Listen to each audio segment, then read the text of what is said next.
আল্লাহু লা ইলাহা ইল্লাহু। অনুবাদটা সবাই মিলে করি, চলেন বলেন আল্লাহ, তিনি ছাড়া কোনো ইলাহ নাই। এই বাক্যটি তাওহীদের বাক্য। তাওহীদের জন্য মৌলিক 4টি শর্ত। 1 নম্বর, আল্লাহ ছাড়া কোনো ইলাহ নাই, এই বিশ্বাস নিয়ে মৃত্যুবরণ করা। 2, আল্লাহ ছাড়া কোনো ইলাহ নাই, এই কথায় সামান্য সন্দেহ করা যাবে না। 3, আল্লাহ ছাড়া কোনো ইলাহ নাই, মুখে বলার পাশাপাশি অন্তরে বিশ্বাস করা। 4, আল্লাহ তাআলাকে সবচেয়ে বেশি ভালোবাসা। এবার আপনারা মাহফিলের পরে এশার নামাজের আগে একটু চিন্তা করবেন মনে মনে যে এই 4 শর্ত আমি পূরণ করেছি কিনা।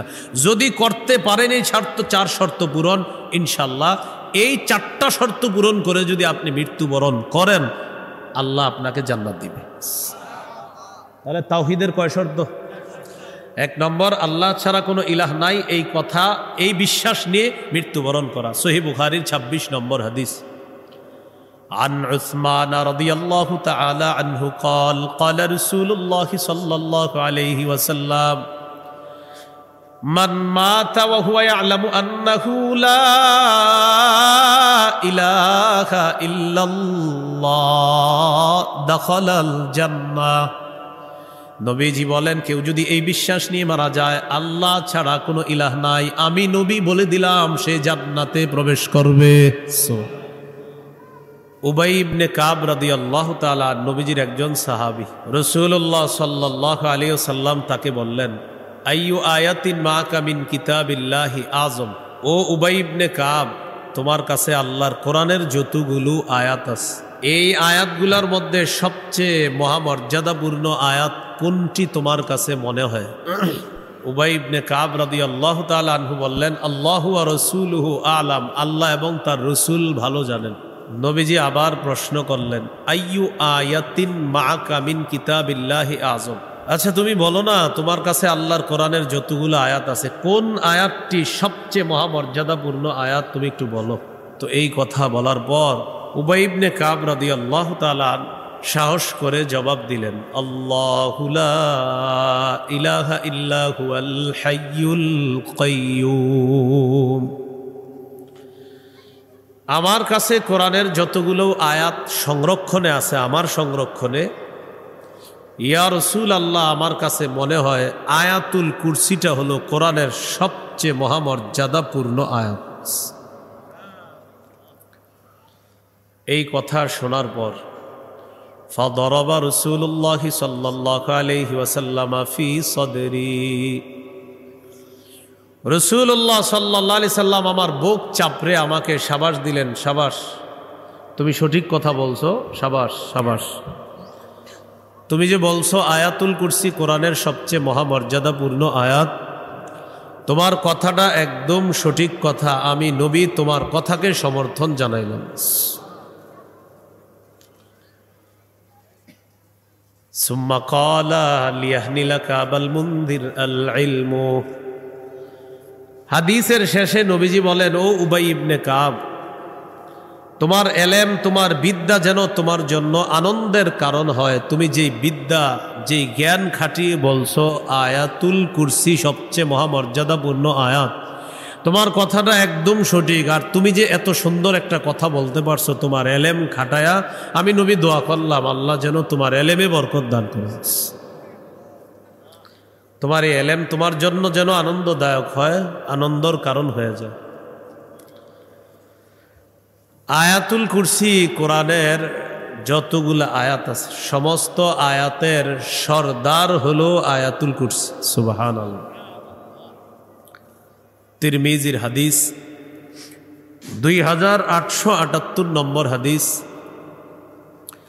এই হাদিসের বর্ণনাকারী আবু হুরায়রা রাদিয়াল্লাহু তাআলা তিনি বলেন, عن أبي هريرة رضي الله تعالى عنه قال قال رسول الله صلى الله عليه وسلم নবীজি বলেন লিকুল্লি শাইইন সানাম ওয়া ইন্না সানামাল কুরআনি সূরাতুল বাকারা ফিহা আয়াতুন হিয়া সাইয়্যিদাতু আইল কুরআন।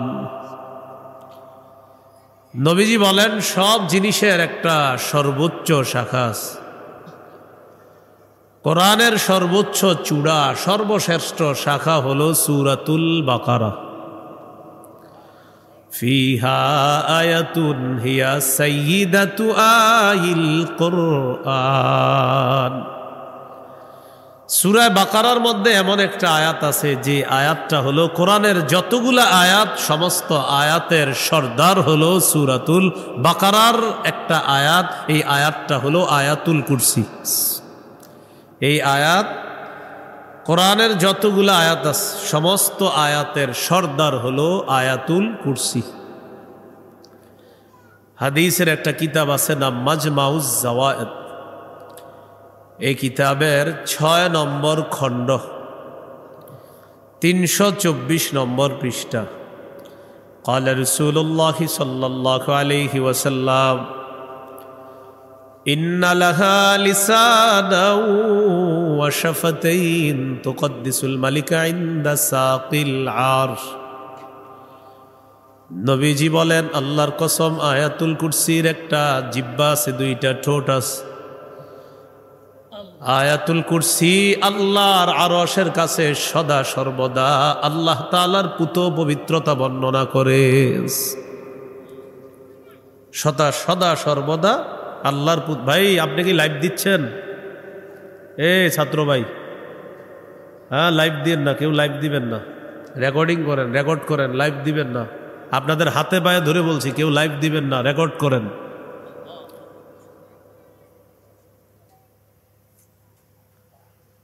রাসূলুল্লাহ সাল্লাল্লাহু আলাইহি সাল্লাম বলেন আয়াতুল কুরসির একটা জিহ্বা আছে, দুইটা ঠোঁট আছে। এই জিহ্বা এবং ঠোঁট দিয়ে আয়াতুল কুরসি আল্লাহ তাআলার পুত পবিত্রতা বর্ণনা করছে। ৫ ওয়াক্ত নামাজের পরে আমরা আয়াতুল কুরসির আমলটা করব, বলেন ইনশাআল্লাহ। মাঝে মাঝে যদি খাবার খাইতে ভুলে যান, কিন্তু আয়াতুল কুরসি পড়তে ভুলেন না। হাদিসের একটা কিতাব আছে নাম বুলুগুল মারাম। এই কিতাবের ৯৭ নম্বর হাদিস। ক্বালা রাসূলুল্লাহ সাল্লাল্লাহু আলাইহি ওয়াসাল্লাম মান ক্বারাআ আয়াতাল কুরসি দুবুরা কুল্লি সালাতিন মাকতুবা লাম ইয়ামনাহু মিন দুখুলিল জান্নাতি ইল্লাল মাউত। নবীজি বলেন কোন ব্যক্তি যদি ৫ ওয়াক্ত নামাজের পর আয়াতুল কুরসি তেলাওয়াত করে, এই ব্যক্তি এবং জান্নাতের মাঝে শুধু বাধা হলো মৃত্যু, সে মৃত্যুবরণ করবে আর আল্লাহর জান্নাতের মেহমান হয়ে যাবে। বিছানায় যখন যাবেন ঘুমাতে, ঘুমানোর আগে আয়াতুল কুরসি নিয়মিত তেলাওয়াত করবেন। সহিহ বুখারীর বর্ণনা ২৩১১ নম্বর হাদিস।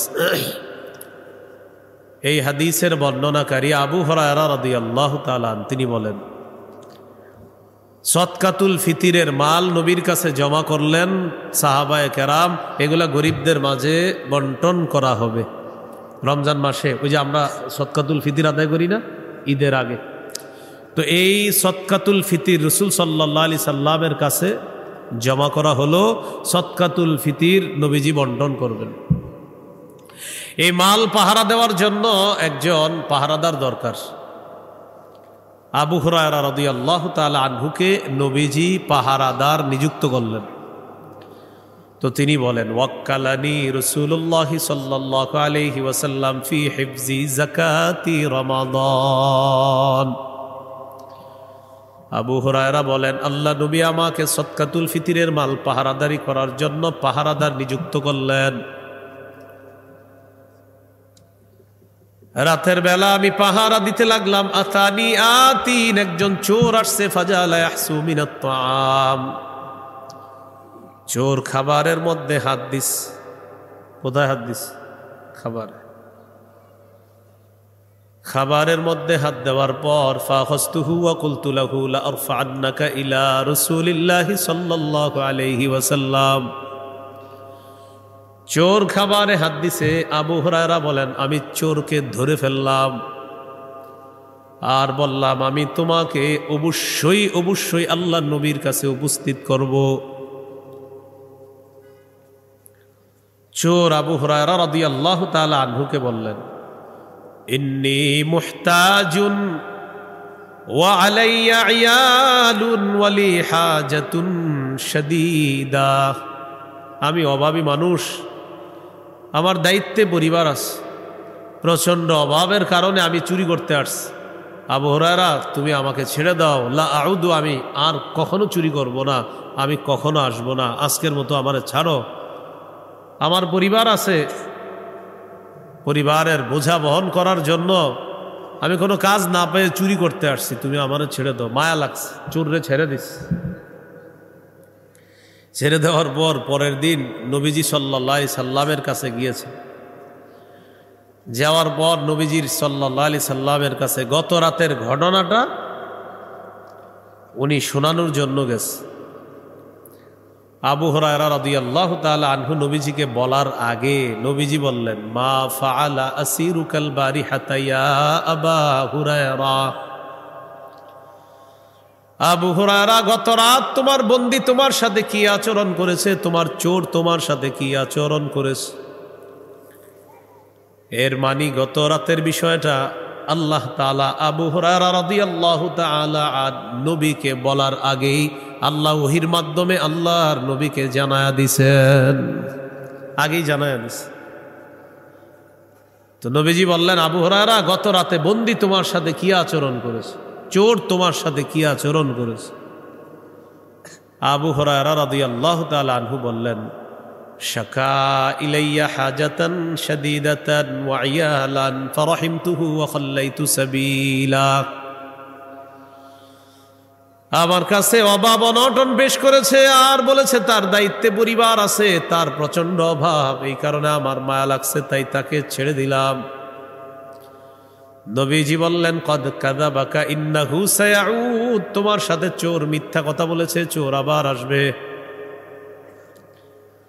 আবু হুরায়রা বলেন, ফাআরাফতু আন্নাহু সায়াউদু লিকাউলিন নবী সাল্লাল্লাহু আলাইহি ওয়াসাল্লাম ইন্নাহু সায়াউদ। আবু হুরায়রা রাদিয়াল্লাহু তাআলা আনহু বলেন, আমি নিশ্চিত হয়ে গেলাম চোর আবার আসবে, কারণ নবী বলছেন চোর আসবে, এই জন্য আমি নিশ্চিত হয়ে গেলাম যে চোর আসবে। ফারাসাতুহু, দ্বিতীয় রাতে আমি অপেক্ষায় থাকলাম, ওত পেতে বসে আছি চোর ধরার জন্য। নবীজি বলছে চোর আসবে, নিশ্চিত চোর আসবে। পরের রাত অপেক্ষায় আছে চোর ধরার জন্য। ভাই, আপনারা শুনতেছেন বয়ান? এই যে আপনারা তিনজন, কি বয়ান করছি বলেন? হ্যাঁ, আপনি বলেন, কি বলতেছ বলেন তো। কি কি কি বর্ণনায় আছি এখন? এখন কোন জায়গায় আছে? এই জায়গায় নাই আমি, এইখানে তো আমি নাই। আপনি যেটা বলতেছেন, বয়ানটা শোনেন, বয়ানটা শোনেন, শোনেন আপনি। ঠিক আছে, বয়ান এটাই চলতেছে, কিন্তু আমি কোথায় আছি এটাই বলার কি উদ্দেশ্য।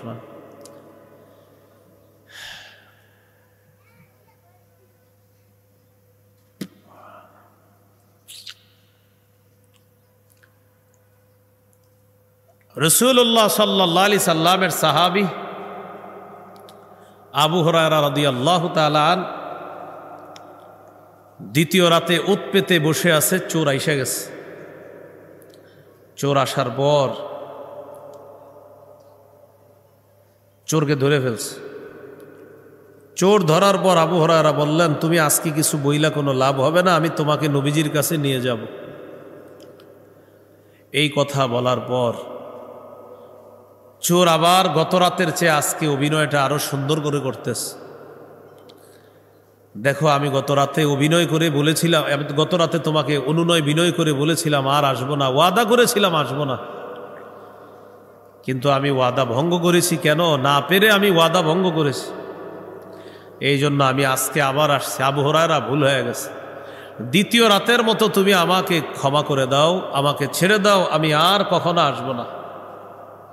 এই কথা বলার পর আবু হুরায়রা রাদিয়াল্লাহু তাআলা আনহুর মায়া লাগছে, দ্বিতীয় রাতেও ছেড়ে দিছে। পরের দিন রাসূল সাল্লাল্লাহু আলাইহি সাল্লামের কাছে যাওয়ার পর নবীজি বললেন, মা ফাআলা আসিরুকাল বারিহাতা ইয়া আবা হুরায়রা, আবু হুরায়রা, গত রাত তোমার বন্দী তোমার সাথে কি আচরণ করছে তুমি বলো। আবু হুরায়রা বললেন, ইয়া রাসূলুল্লাহ, গত রাতেও বলেছে তার অনেক অভাব, তার দায়িত্বে তার পরিবার, ওয়াদা ভঙ্গ করে আবার আসছে, কিন্তু না পেরে সে ওয়াদা ভঙ্গ করেছে, তবে ওয়াদা করছে আর কখনো আসবে না। নবীজি বললেন, কদ কাযাবাকা ইন্নাহু সাউদ, সে মিথ্যা বলেছে, সে আবার আসবে, সে মিথ্যা বলেছে, সে আবার আসবে। তৃতীয় রাত অপেক্ষা, চোর সাহেব আইসা গেছে। আবু হুরায়রা রাদিয়াল্লাহু তাআলা আনহু বলেন, আমি চোরকে ধরলাম, ওয়া কুলতু লাহু ওয়াল্লাহি লা আরফা'আন্নাকা ইলা রাসূলিল্লাহি সাল্লাল্লাহু আলাইহি ওয়াসাল্লাম, আমি চোর ধরলাম, ধরার পর আমি তাকে বললাম, আমি তোমাকে অবশ্যই অবশ্যই আল্লাহ নবীর কাছে নিয়ে যাব। চোর বুঝতে পারছে যে আজকে আমি যা বলি কোনো কাজ হবে না। সেদিন কি বলতে লাগলো চোর, দেখেন আবু হুরায়রাকে বলতেছে, আবু হুরায়রা দানি উআল্লিমকা কালিমাত, আবু হুরায়রা, আমি বুঝতেছি তোমারে আজকে কিছু বলে লাভ হবে না, তোমাকে আমি একটা অফার করি, তুমি আমারে ছেড়ে দাও, আমি তোমারে কিছু বিদ্যা শিখাইয়া দিই, এই বিদ্যাগুলা শিখাইয়া দিব, তুমি আমারে ছেড়ে দিবা, কিছু ভালো ভালো বিদ্যা শিখাবো, তোমার কাজ হবে। এই হাদিসের শেষে আছে সাহাবায়ে কেরাম বিদ্যার প্রতি তাদের অনেক আগ্রহ, বিদ্যার প্রতি তাদের প্রচন্ড আগ্রহ। আবার সাহাবায়ে কেরামের মাঝে আবু হুরায়রা রাদিয়াল্লাহু তাআলা আনহুর আগ্রহ অন্যদের তুলনায় অনেক বেশি। ইসলাম গ্রহণ করার পর নবীজিরে বেশি দিন পায় নাই, মাত্র 3 বছরের কম বেশি পেয়েছে, কিন্তু আল্লাহ নবীর সান্নিধ্যে এত বেশি থেকেছেন, তিনি 5000-এর বেশি হাদিস তিনি বর্ণনা করছেন। ওই যুগেই সাহাবায়ে কেরাম জিজ্ঞাসা করছে, সহিহ মুসলিমের বর্ণনা, আচ্ছা আবু হুরায়রা, তুমি এত হাদিস বলো কিভাবে, বলো তো। তিনি জবাব দিলেন, আলা মিল ইবাতনি, আমি পেটে ভাতে নবীজির কাছে বলে থাকতাম। পেটে ভাতে মানে পাইলে খাইতাম, না পাইলে খাইতাম না। নবীজি ওঠে, আমিও পিছি পিছি উঠি, নবী বসে, আমিও বসি, নবী যেখানে আমি সেখানে। তোমরা ব্যবসা করতা, কেউ কৃষিকাজ করতা, কেউ বিভিন্ন পেশায় নিয়োজিত থাকতা, কিন্তু আমি আল্লাহ নবীর ক্লাস কখনো মিস করতাম না।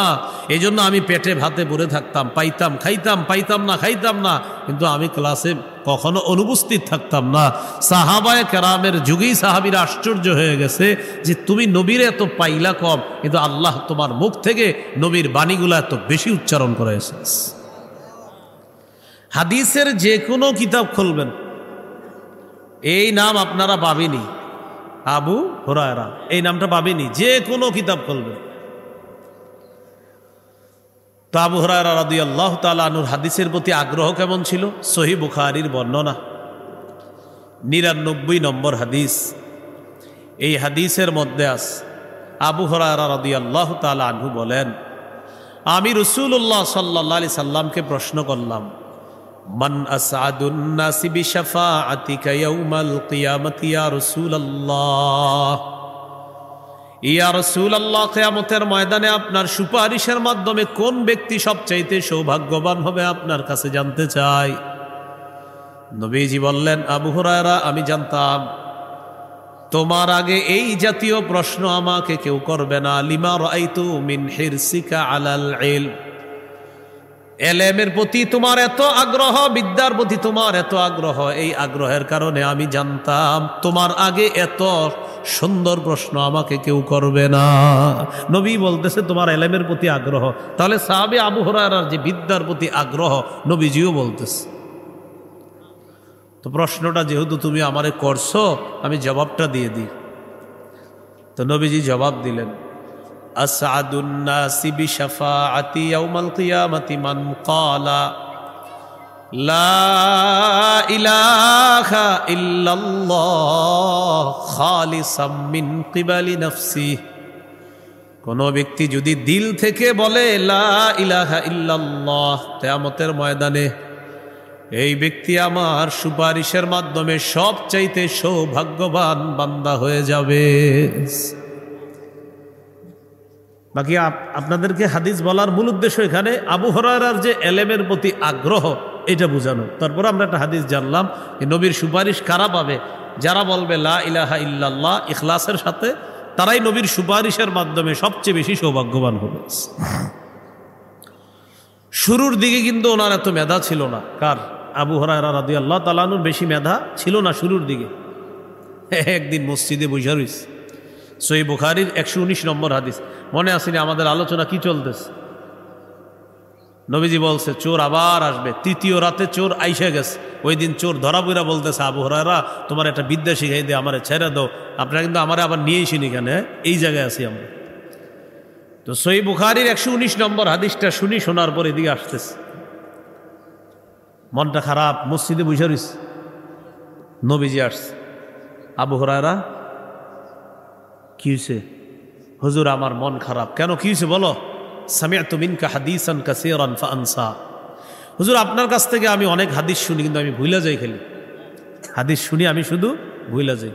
নবীজি বললেন উবসুত রিদাআক, তোমার চাদরটা একটু বিছাও। সুবহানাল্লাহ, ফাবাসাততুহু, আমি চাদর বিছাইলাম। আবু হুরায়রা নবীজি কি করলেন? ফাগরাফা বিয়াদাইহি, দুই হাত দিয়ে এইভাবে চাদরে কি যেন ঢাললেন, এইভাবে।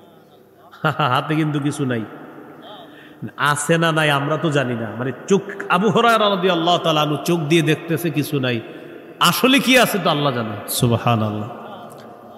এইভাবে দুই হাত দিয়ে এমন করলেন, করার পর নবীজি বললেন এবার চাদরটা বড় চাদরটা পেঁচাও। তো উনি চাদরটাকে আপনার এইভাবে বটলেন, বটার পর নবীজি বললেন চাদরটা তোমার নিজের সাথে একটু মিলিয়ে নাও। তো তিনি বলেন ফাযামামতুহু ইলা সদরি, চাদরটা আমার বুকের সাথে মিলাইলাম। ফামা নাসিতু শাইআন বা'দা, বুকের সাথে চাদর মিলানোর পর আমি যা শুনি আর কখনো ভুলি না। চাদর মিলানোর পর যা শুনি আর কখনো ভুলি না। এজন্য সন্তানের মেধা যদি একটু কম থাকে, বেশি বেশি দোয়া করবেন সন্তানের জন্য, শুধু দোয়া করবেন বেশি। খালি অভিযোগ করেন হুজুর মেধা কম, পড়া বুঝে না। আল্লাহর কাছে কয়দিন বলছেন? তাহাজ্জুদ নামাজে কয়দিন কান্না করছেন বলেন? শেষ রাতে উঠা কয়দিন আল্লাহর কাছে চোখের পানি ছেড়ে বলেছেন আল্লাহ আমার সন্তানটার মেধা একটু কম, আল্লাহ আপনি মেধা বাড়ায়া দেন। আপনি আগে তাহাজ্জুদে পড়েন, পইরার পর আলেমদের কাছে এসে বললেন হুজুর আমি তো গত 2 মাস ধরে আল্লাহরে বলতেছি, কিন্তু আপনি তো বলেন নাই। আপনি বইলে দেখেন আল্লাহ তাআলা আপনার মেধা বাড়ায় কিনা সন্তানের, আপনি আগে বলতে হবে তো, কিন্তু আপনি বললেন না আল্লাহ তাআলাকে। দেখেন আপনার সন্তানের জন্য আমি দোয়া করলে যতটা আবেগ নিয়ে দোয়া করব, আপনি আমারে যাই মনে করেন, আমি যত আবেগ নিয়ে আপনার সন্তানের জন্য দোয়া করি, তো আপনি বাবা হিসাবে, মা হিসাবে সন্তানের জন্য যেই দোয়া করবেন, আপনার যে আবেগ কাজ করবে আমার মাঝে ওই আবেগ কাজ করবে না, কারণ সন্তান তো আপনার। এই জন্য এই কথাগুলা মনে রাখা। মা বাবা আলেমদের কাছে দোয়া তো চাইবেন, এটা ভালো কথা, হুজুর দোয়া করেন ছেলেটার জন্য, মেয়েটার জন্য, এটা সুন্দর, কিন্তু আপনার দোয়াটা বেশি কার্যকরী। আপনি আমার কাছে আসলেন, হুজুর আমার আব্বা মারা গেছে একটু দোয়া করেন, তো আমি বলবো আল্লাহ তার বাবাকে জান্নাতুল ফেরদাউস নসিব করেন। দেখেন আমি চোখের পানি ছাড়তে ছাড়তে যতই বলি, কিন্তু আমি যেই পরিমাণ আবেগ মায়া নিয়ে আল্লাহকে বলবো, আপনি আপনার বাবার জন্য বললে আপনার আবেগটা বেশি কাজ করবে, কারণ তিনি আপনার বাবা। এটা আমি বুঝাইতে চাইছি। তো আলেমদের কাছে, ইমাম সাহেবদের কাছে আপনি অনেক সময় বলেন হুজুর আমার ছেলেটার জন্য দোয়া করেন, মেয়েটার জন্য দোয়া করেন। তা আমি বলি কি, অবশ্যই আলেমরা দোয়া করবে, আপনি একটু বেশি দোয়া করবেন সন্তানটার জন্য। আল্লাহ কথাগুলা বুঝার তৌফিক দান করেন।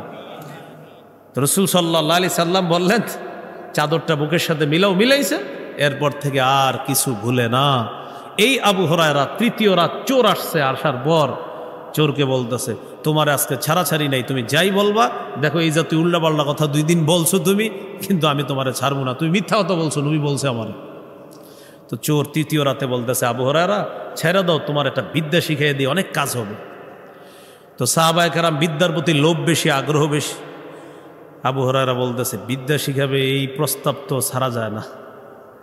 বলতেছে, ঠিক আছে, বিদ্যা যেহেতু শিখাইবা, আচ্ছা শিখাইলে ছেড়ে দিব। সুবহানাল্লাহ। চিন্তা করছেন সাহাবায়ে কেরামের এলেমের প্রতি কত আগ্রহ।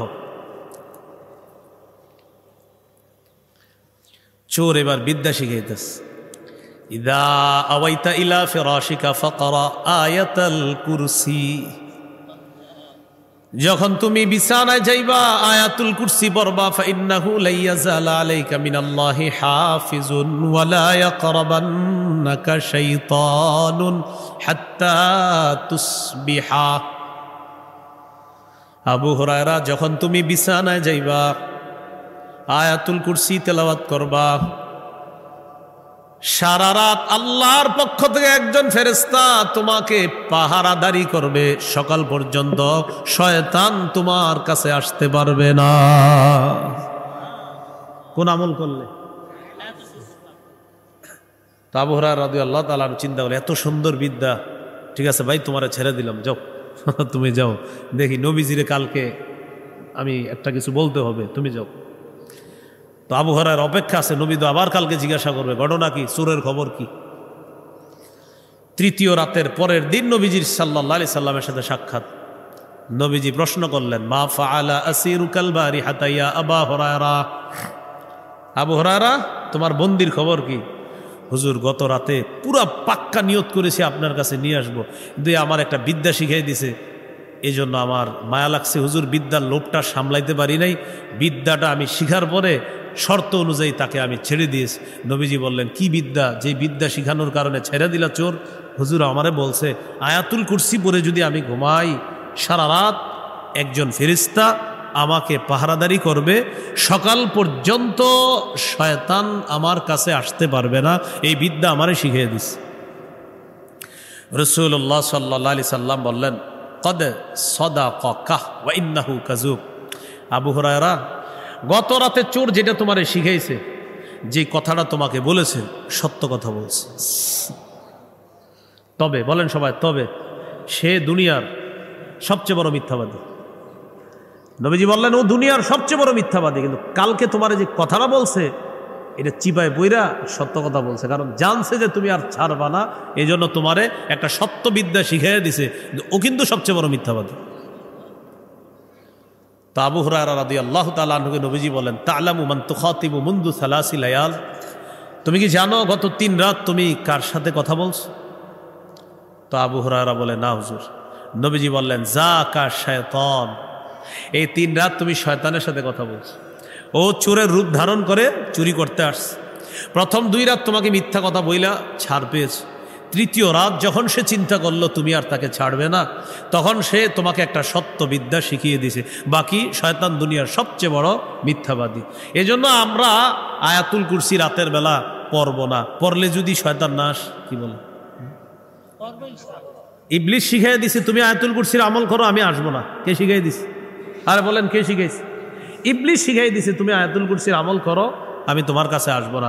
এই জন্য গাজীপুরে অনেক মানুষ টেনশন করতে পারে, তাইলে আয়াতুল কুরসির একটু দেরি করে পড়বো, কারণ আগে আগে পড়ে ফেললে তো রাতের এই 51, 52, 53তম পর্বগুলা কে দেখবে? ইবলিস যদি এসে আমার না খোঁচায়, আমি তো টিভিটা ছাড়বো না, আর না ছাড়লে এই পর্বগুলা দেখবো কিভাবে? তো এই জন্য একটু দেরি করে আয়াতুল কুরসিটা পড়বে, পড়লে যদি ইবলিস না আসে তাহলে কি দেরি করে পড়বেন না আগে আগে? আগে আগে পড়বেন। রাতের বেলা মোবাইলটা বেশি না চালায়া এই আয়াতুল কুরসি পড়বেন, একটু পর দেখবেন আস্তে আস্তে আপনার চোখে ঘুমাইসে যেতেছে। সুবহানাল্লাহ। কিন্তু আপনি যদি এটা নিয়ে টেনশন করেন আর একটু পরে পড়ি, পড়ার পর যদি আমার মোবাইল চালাইতে মন না চায়, এই জন্য আপনি না এটা করবেন না, আগে আগে আয়াতুল কুরসিটা পড়বেন। ভাই, একটা সভ্য সমাজ, একটা সুন্দর পরিবার ঘটানোর চেষ্টা করেন। এইটা আমাদেরকে শেষ করে দিচ্ছে, সত্যি কথা। মোবাইল না চালায় এই যুগে থাকতে পারবেন না, এটাও সঠিক কথা, কিন্তু এটা যেন আপনার পুরো জীবনটাকে বরবাদ করে না দেয়, এটা হলো আমার মূল উদ্দেশ্য। আপনি এটাই জীবন, এটাই মরণ করে নিলেন, এমন যেন না হয়। একটা টাইম টেবিল করে চালান, এটা হলো আমার মূল উদ্দেশ্য। যেমন আপনার মা তার সাথে আপনার প্রয়োজন আছে কথা বলবেন, বাবার সাথে প্রয়োজন কথা বলবেন, আপনি একটা ওয়াজ নসিহত শুনলেন, ঠিক আছে এটা প্রয়োজন, বাস এতটুকু হয়ে গেল। একটা ওয়াজ শুনলেন আজকে, এটা শোনার পর রেখে দিলেন, কিন্তু ওয়াজ শুনতে গিয়ে যেন এদিক সেদিক আপনি না যান, এটা হলো আমার মূল উদ্দেশ্য। তাহলে কি শিখলাম ভাই? মোবাইল তো চালাবেন, এটা তো এই যুগে আপনি না চালায় থাকতে পারবেন না, এটা প্রয়োজন, কিন্তু এটাকে যেন আমরা গুনাহের কারণ না বানাই। তাহলে মোবাইল প্রয়োজন, কিন্তু এটা যেন গুনাহের কারণ না হয়, এটা একটু মনে রাখেন। আল্লাহ কথাগুলা বোঝার তৌফিক দান করেন। এবার দেখি আমরা একটু আয়াতুল কুরসির মধ্যে ঢুকি। আল্লাহ তাআলা বলেন, আল্লাহু লা ইলাহা ইল্লাহু। অনুবাদটা সবাই মিলে করি, চলেন বলেন, আল্লাহ তিনি ছাড়া কোনো ইলাহ নাই। এই বাক্যটি তাওহীদের বাক্য। তাওহীদের জন্য মৌলিক 4টি শর্ত। 1 নম্বর, আল্লাহ ছাড়া কোনো ইলাহ নাই, এই বিশ্বাস নিয়ে মৃত্যুবরণ করা। 2, আল্লাহ ছাড়া কোনো ইলাহ নাই, এই কথায় সামান্য সন্দেহ করা যাবে না।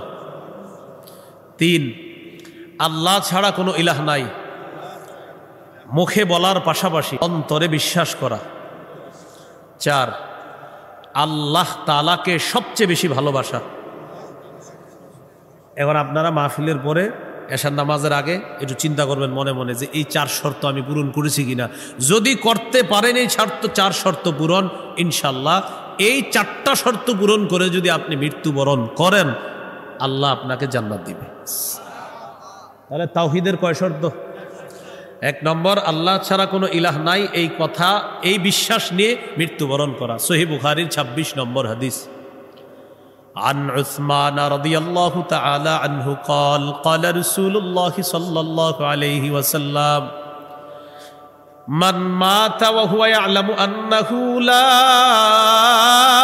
إله إلا الله دخل الجنة।